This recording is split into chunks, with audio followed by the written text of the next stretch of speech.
हरिओम. आज रविवार 26 एप्रिल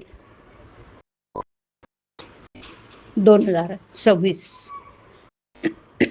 सद्गुरू ब्रह्मचैतन्य गोंदवलेकर महाराज आज आपल्याला प्रवचनातून सांगणार की संतांनीच भगवंताला सगुणात आणलं.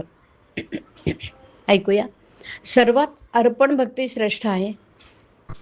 पूजा करताना मी तुझा दास आहे असं म्हणावं, म्हणजे मग प्रेम येतं. यात लाज वाटायचं काहीच कारण नाही. आधी भगवंताचं दास व्हावं आणि मग पूजा करावी. आम्ही इतर कित्येकांचे दास होतो आणि इतक्यातून उरेल तेव्हा भगवंताचे दास होणार. मग पूजेत अर्पण भक्ती कशी येणार? आपल्याला जे जे आवडतं ते ते मनाने भगवंताला अर्पण करावं. इथे सर्व काही मनानेच करायचं असं. नुसतं शरीराने काबाड कष्ट केले म्हणजे प्रेम येतच असं नाही. चित्त विषयाकडे ठेवून भगवंताची सेवा करणं म्हणजे अंगचोरपणा आहे. असा अंगचोरपणा करू नये. भगवंताकडे मन लागायला सगुणोपासना उत्तम. सर्व लोक या ना त्या रूपाने सगुणाचीच उपासना करणारे असतात. ठरलेली वेळ, ठरलेले साधन, म्हणजे त्यामध्ये प्रेम येतं.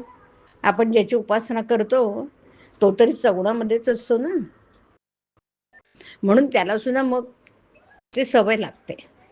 आपण ज्या मूर्तीची उपासना करतो त्या मूर्तीमध्ये तेज वाढत असतं.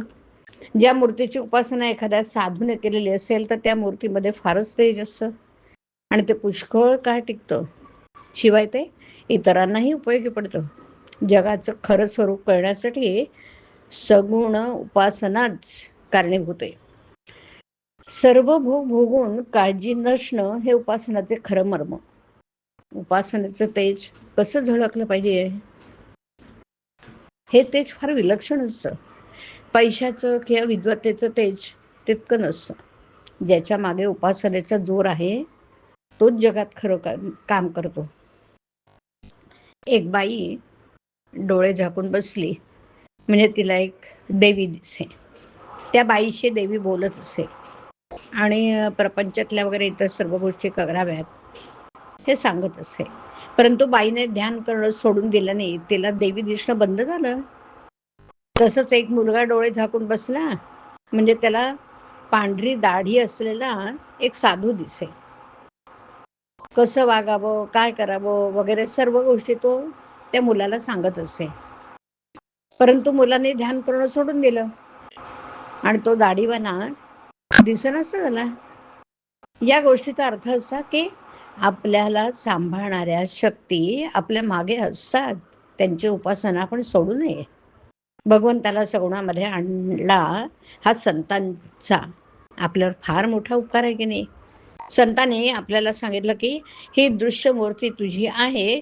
तुला हवे असणाऱ्या सर्व वस्तू देणारा भगवंत तोच आहे. ही जाणीव आणि कल्पना आपल्या ठिकाणी वाढत गेली तर त्यामुळे भगवंत दाता आहे ही जाणीव उत्पन्न होईल. भगवंत दाता आहे, तो माझ्या मागे आहे, तो माझ्या सुखाचा आधार आहे, तो माझं कल्याण करणार आहे, ही जाणीव झाली की जे मिळालं ते भगवंताच्या इच्छेनेच मिळालं ही भावना होऊन आहे त्या परिस्थितीमध्ये समाधान टिकणारच. आनंदरूप परमात्मा मिळवण्यासाठी सगुण उपासना पाहिजे. हरिओम. हरिओम तत्सत. हरिओम.